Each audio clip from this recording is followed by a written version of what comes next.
दोस्तों, कहानी पूरी सुनिएगा, आपको बहुत पसंद आएगी। नमस्ते दोस्तों, मेरा नाम रिया है। ये कहानी मेरे दादा और मेरी मम्मी की। मेरा परिवार छोटा सा था।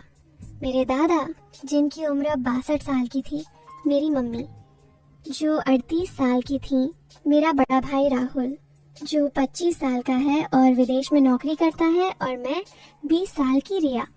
मेरी दादी की मौत 10 साल पहले हो चुकी थी। वो एक हादसे में चली गई थी और उसके बाद से दादा अकेले रह गए थे। मेरे पापा भी हमें छोड़कर जा चुके थे। मैं तब सिर्फ 5 साल की थी जब वो एक बीमारी से गुजर गए। मेरे दादा का नाम प्रकाश है। वो लंबे चौड़े थे, उम्र के हिसाब से मजबूत। उनकी भूरी आंखों में एक गहराई थी और उनकी आवाज़ में एक अजीब सा आकर्षण। लोग कहते थे कि वो जवानी में बहुत हैंडसम रहे होंगे। मम्मी का नाम अनिता है। वो बहुत खूबसूरत थी। गोरा रंग, लंबे काले बाल और एक मुस्कान जो किसी का भी दिल जीत ले। वो उदास रहती थी, शायद पापा की याद या शायद कुछ और। लेकिन सच तो मुझे बाद में पता चला जब मैं कॉलेज में थी, पहले साल की पढ़ाई कर रही थी। राहुल विदेश में था पिछले 2 साल से, लेकिन उसकी गैर मौजूदगी में घर में एक खालीपन और बढ़ गया था। और शायद यही खालीपन दादा और मम्मी को एक दूसरे के करीब ले आया। ये सब पिछले साल की बात है। अप्रैल का महीना था। गर्मी शुरू हो चुकी थी। मैं कॉलेज से थककर घर लौटी थी। उस दिन मेरी एक क्लास जल्दी खत्म हो गई थी और मैंने सोचा कि घर जाकर थोड़ा आराम करूंगी। घर का दरवाज़ा खुला था, जो थोड़ा अजीब था क्योंकि मम्मी हमेशा उसे बंद रखती थी। मैंने अपने जूते उतारे और चुपचाप अंदर चली गई। घर में सन्नाटा था। मैंने सोचा शायद मम्मी बाजार गई होंगी और दादा अपने कमरे में होंगे। मैं अपने कमरे की तरफ बढ़ी, लेकिन तभी मुझे रसोई से कुछ आवाज़ें सुनाई दी। हल्की हल्की हंसी, कुछ फुसफुसाहट। मैंने सोचा शायद कोई पड़ोसी आया होगा। मम्मी को हंसते हुए मैंने बहुत दिनों बाद सुना था, तो मेरे मन में एक उत्सुकता सी जागी। मैं चुपके से रसोई की तरफ बढ़ी। दरवाज़ा थोड़ा सा खुला था और मैंने अंदर झांक कर देखा। जो मैंने देखा वो जोर जोर से धड़क रहा था। मैं चुपचाप पीछे हट गई और अपने कमरे में चली गई। मैंने दरवाज़ा बंद किया और बिस्तर पर बैठ गई। मेरे दिमाग में सवालों का तूफान उठ रहा था। क्या मैंने जो देखा वो सच था? मैंने सोचा कि शायद मैं गलत समझ रही हूँ, शायद वो बस हंसी मजाक कर रहे थे। लेकिन मेरे दिल को यकीन नहीं हो रहा था। मैंने अपने आप को शांत करने की कोशिश की। मैंने सोचा कि शायद ये एक बार की बात हो, लेकिन फिर भी मेरे मन में एक शक का बीज पड़ गया था। उस दिन के बाद मैंने दादा और मम्मी पर नज़र रखनी शुरू कर दी। अगले कुछ दिन मैंने गौर किया कि दिन में सब कुछ सामान्य था। मम्मी सुबह उठती, नाश्ता बनाती, दादा को चाय देती, दादा अपने अखबार में खोए रहते और मम्मी घर के काम में लगी रहती। लेकिन कुछ तो बदला हुआ था। दादा की आंखों में एक चमक थी जो पहले नहीं दिखती थी। वो मम्मी से बात करते वक्त थोड़ा ज्यादा मुस्कुराते थे। मम्मी भी पहले से ज्यादा खुश लग रही थी। वो गुनगुनाती रहती, अपने बालों को बार बार संवारती और कभी कभी दादा की तरफ देखकर हल्के से मुस्कुरा देती। ये सब छोटी छोटी चीजें थीं, लेकिन मेरे शक को और गहरा कर रही थी। एक शाम मैं अपने कमरे में बैठी किताब पढ़ रही थी। मम्मी ने कहा था कि वो पड़ोस में किसी से मिलने जा रही हैं और दादा अपने कमरे में थे। मैंने सोचा कि थोड़ा टीवी देख लूं। मैं हॉल में गई, लेकिन तभी मुझे मम्मी की चप्पलों की आवाज़ सुनाई दी। मैंने सोचा कि शायद वो जल्दी लौट आई। मैंने टीवी की आवाज़ कम की और चुपके से देखने की कोशिश की। मम्मी हॉल में नहीं थी। मैंने गौर किया कि दादा के कमरे का दरवाज़ा हल्का सा खुला था। मैं चुपचाप वहाँ तक गई। अंदर से मम्मी की धीमी आवाज़ आई, प्रकाश जी कोई। मैं चुपचाप पीछे हट गई और अपने कमरे में आ गई। मेरा दिमाग सुन्न हो गया था। कुछ दिन बाद एक रात मैं देर तक पढ़ाई कर रही थी। करीब 11:30 होंगे। मैंने सोचा कि पानी पीकर सो जाऊं। मैं अपने कमरे से निकली और किचन की तरफ बढ़ी। तभी मैंने देखा कि दादा अपने कमरे से निकलकर मम्मी के कमरे की तरफ जा रहे थे। वो चुपचाप चल रहे थे, जैसे किसी को पता न चले। मम्मी का कमरा पहली मंजिल पर था और दादा का कमरा नीचे। मैंने सोचा कि शायद उन्हें कोई काम हो, लेकिन फिर मैंने देखा कि मम्मी के कमरे का दरवाज़ा हल्का सा खुला और दादा अंदर चले गए। दरवाज़ा बंद हो गया। मैं वहीं सीढ़ियों पर खड़ी रह गई। मेरा दिल फिर से तेजी से धड़कने लगा। मैंने हिम्मत की और चुपके से मम्मी के कमरे के पास गई। दरवाजे के नीचे से हल्की रोशनी आ रही थी। मैंने कानों को दरवाजे से सटा दिया। अंदर से हल्की हल्की बातें सुनाई दे रही थी। मम्मी की आवाज, प्रकाश जी, अगर रिया को पता चल गया तो। और दादा की धीमी हंसी, अनिता वो सो रही है, उसे कुछ नहीं पता। फिर कुछ देर के लिए सन्नाटा छा गया और फिर कुछ ऐसी आवाजें आईं जो मेरे लिए समझना मुश्किल नहीं था। बिस्तर की हल्की चरमराहट, कोई चीज गिरने की आवाज और फिर मम्मी की धीमी सांसें। ऐसा लग रहा था जैसे वो दोनों एक दूसरे के बहुत करीब थे। मैं वहां से भागकर अपने कमरे में आ गई। मैंने दरवाजा बंद किया और बिस्तर पर लेट गई। मेरी सांसें तेज थीं और मेरा शरीर कांप रहा था। ये क्या था? मेरी आंखों के सामने वही सब घूम रहा था। रसोई में वो पल, हॉल में वो करीबी और पंप, और अब ये रात का सन्नाटा। मैं सो नहीं पाई। मेरे मन में गुस्सा था, शर्मिंदगी थी, लेकिन साथ ही एक अजीब सा खिंचाव भी था। मैं समझ नहीं पा रही थी कि मेरे साथ क्या हो रहा है। अगले दिन मैं कॉलेज गई, लेकिन मेरा ध्यान कहीं नहीं था। मेरे दोस्तों ने पूछा कि मैं उदास क्यों हूँ, लेकिन मैंने कुछ नहीं बताया। मैं बस सोच रही थी कि क्या करूँ। क्या मैं मम्मी से पूछूं या दादा से? लेकिन मेरे पास हिम्मत नहीं थी। और फिर एक अजीब बात हुई। मैं जब भी उस रात को याद करती, मेरा शरीर एक अजीब सी गर्मी से भर जाता। मेरे मन में कुछ गलत ख्याल आने लगे। मैं सोचने लगी कि क्या ऐसा होना गलत है? क्या प्यार और करीबी की ज़रूरत सबको नहीं होती? और फिर एक खतरनाक ख्याल मेरे दिमाग में आया, क्या मुझे भी किसी की ज़रूरत है? मैंने अपने दोस्त रोहन की तरफ ध्यान देना शुरू किया। वो कॉलेज में मुझसे अक्सर बात करता था। उसकी आंखों में वही चमक थी जो मैंने दादा की आंखों में देखी थी। वो हंसता, मेरे साथ मजाक करता और कभी कभी मेरे करीब आने की कोशिश करता। पहले मैं उसे दूर रखती थी, लेकिन अब मैं उसे रोक नहीं पा रही थी। एक दिन हम कॉलेज के बाद पार्क में बैठे थे। वो मेरे पास आया, उसने मेरे हाथ को छुआ। उसकी उंगलियां मेरी हथेली पर हल्के हल्के घूम रही थीं और मेरे शरीर में एक अजीब सा कंपन हुआ। उसने धीरे से मेरे कानों में कहा, रिया तुम बहुत खूबसूरत हो। मैंने कुछ नहीं कहा, बस उसकी आंखों में देखती रही और फिर मैंने खुद को उसके और करीब जाने दिया। उस दिन के बाद रोहन और मेरे बीच कुछ बदल गया। वो मुझे मैसेज करता, देर रात तक बातें करता। हम कॉलेज के बाद अक्सर मिलने लगे। एक बार उसने मुझे अपने घर बुलाया। उसका परिवार बाहर गया हुआ था। मैं गई। हम उसके कमरे में बैठे थे। उसने मेरे करीब आकर मेरे कंधे पर हाथ रखा। उसकी सांसें मेरे चेहरे के पास थीं। उसने धीरे से मेरे गाल को छुआ और मैंने उसे नहीं रोका। वो पल कुछ ऐसा था जो मुझे गलत भी लग रहा था, लेकिन साथ ही एक अजीब सा सुकून भी दे रहा था। धीरे धीरे मैं रोहन के साथ ज्यादा वक्त बिताने लगी। हम कॉलेज के बाद कहीं ना कहीं घूमने जाते। वो मुझे अपने दोस्तों से मिलवाता और मैं उसकी दुनिया में खोने लगी। लेकिन मेरे मन में हमेशा दादा और मम्मी की बात घूमती रहती। मैं सोचती कि अगर वो ऐसा कर सकते हैं तो मेरे लिए भी ये गलत नहीं है।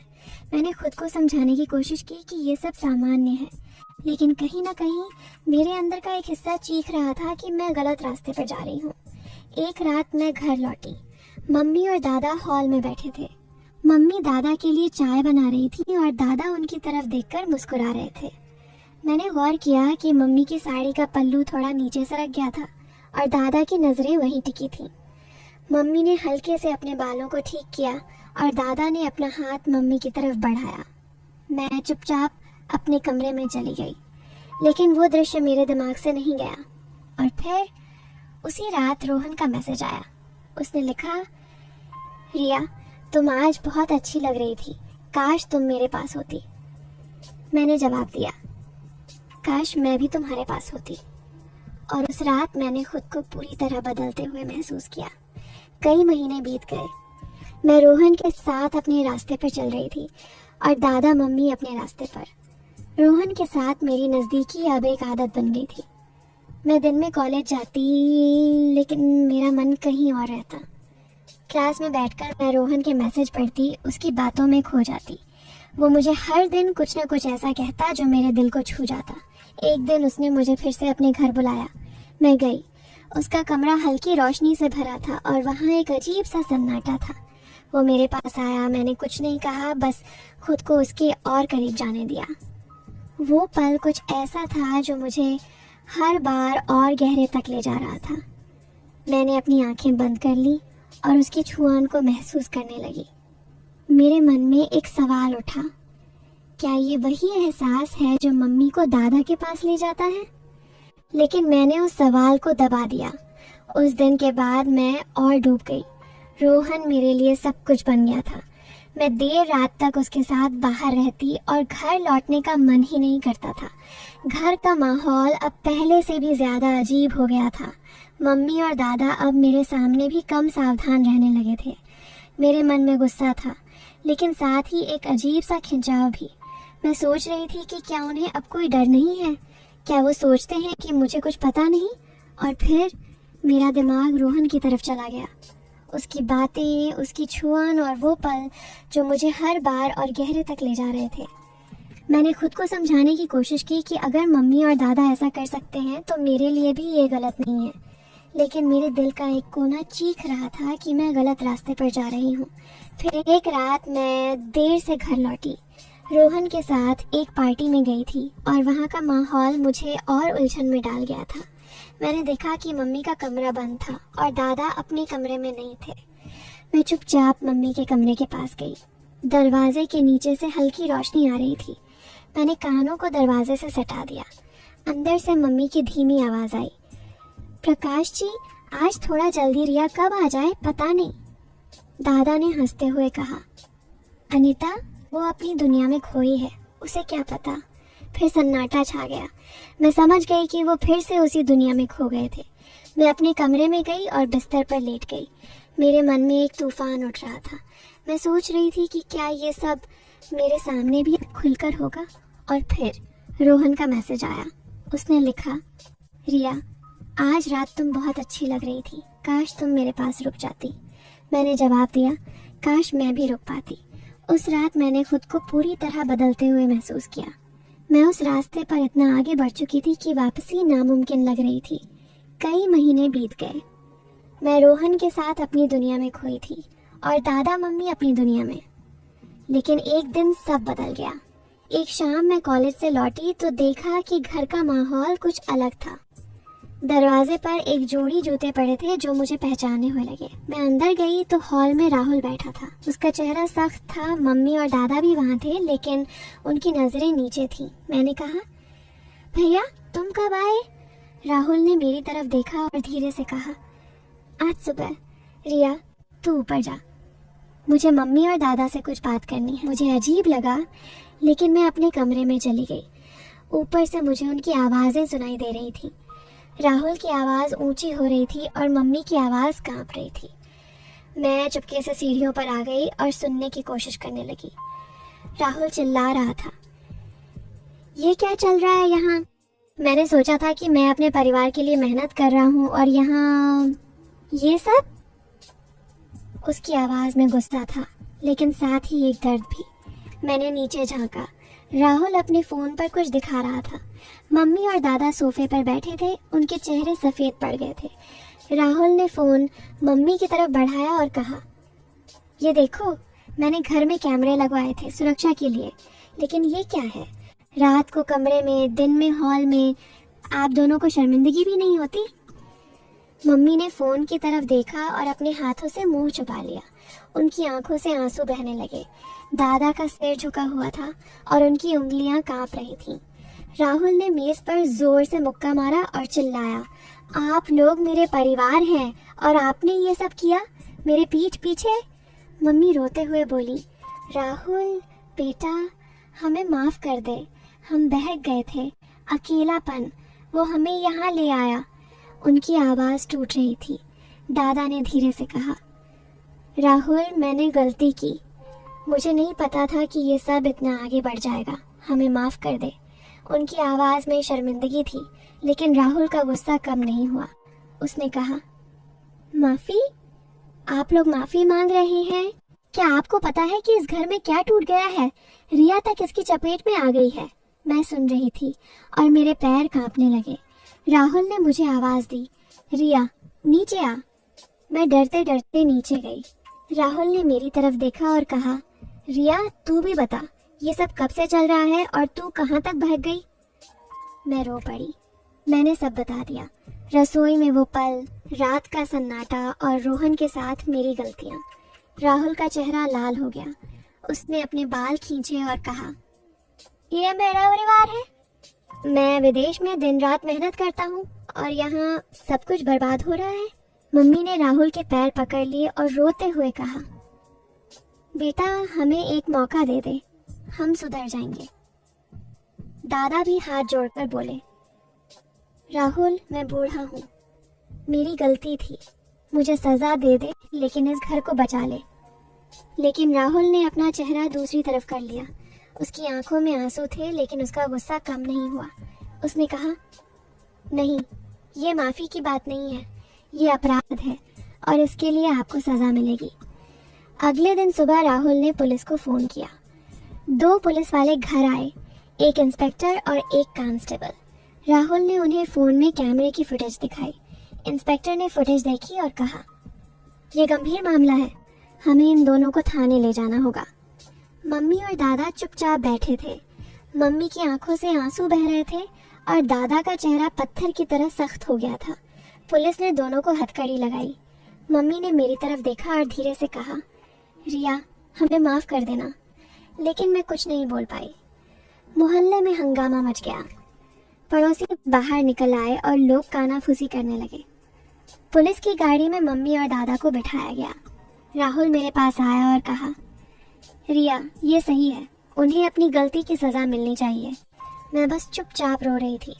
कुछ दिन बाद कोर्ट में केस चला। जज ने फुटेज देखी और दोनों को दोषी पाया। दादा को 2 साल की सज़ा सुनाई गई और मम्मी को 1 साल की। जज ने कहा, ये सिर्फ नैतिक गलती नहीं नहीं बल्कि कानून का उल्लंघन है। समाज में ऐसे रिश्तों को बर्दाश्त नहीं किया जा सकता। जब मम्मी और दादा जेल चले गए, घर में सन्नाटा छा गया। राहुल मेरे पास बैठा और कहा, रिया मैं जानता हूँ कि तूने बहुत कुछ देखा, तू भी बहक गई थी, लेकिन अभी भी वक्त है। मैंने रोते हुए कहा, भैया मैं गलत रास्ते पर चली गई थी, मुझे माफ़ कर दो। राहुल ने मेरे कंधे पर हाथ रखा और कहा, रिया मैं तेरा भाई हूँ, मैं तुझे कभी अकेला नहीं छोड़ूंगा। लेकिन हमें ये समझना होगा कि गलत रास्ते हमें सिर्फ बर्बादी की तरफ ले जाते हैं। उस दिन के बाद राहुल ने मेरी पढ़ाई पर ध्यान लगवाया। मैंने रोहन से सारी बातें ख़त्म कर दी। धीरे धीरे मैं अपनी ज़िंदगी को फिर से पटरी पर लाने की कोशिश करने लगी। लेकिन जो हुआ वो मेरे दिल से कभी नहीं निकला। दोस्तों, ये कहानी मेरे परिवार की थी। इसमें गलतियाँ थीं, दर्द था और एक सबक भी था। मैं आपसे कहना चाहती हूँ कि अगर हमारे आसपास कोई गलत रास्ते पर जा रहा हो तो हमें उसे सज़ा देने से पहले समझाने की कोशिश करनी चाहिए। प्यार और करीबी की ज़रूरत सबको होती है, लेकिन उसे सही रास्ते पर ले जाना हमारी जिम्मेदारी है। अगर हम किसी को सही वक्त पर रोक लें तो शायद एक परिवार टूटने से बच जाए। ये कहानी हमें सिखाती है कि गलतियाँ इंसान से होती हैं, लेकिन उन्हें सुधारने का मौका भी हमें ही देना चाहिए। तो दोस्तों, ये थी मेरी कहानी। उम्मीद है आपको ये पसंद आई होगी। अगर आपको ये कहानी अच्छी लगी तो इसे लाइक करें, अपने दोस्तों के साथ शेयर करें और नीचे कमेंट में बताएं कि आपको इसमें सबसे ज़्यादा क्या पसंद आया। और हाँ, अगर आपने अभी तक मेरे चैनल को सब्सक्राइब नहीं किया है तो अभी सब्सक्राइब कर लीजिए ताकि ऐसी ही रोचक कहानियाँ आप तक पहुँचती रहें। मिलते हैं अगली कहानी में। नमस्ते।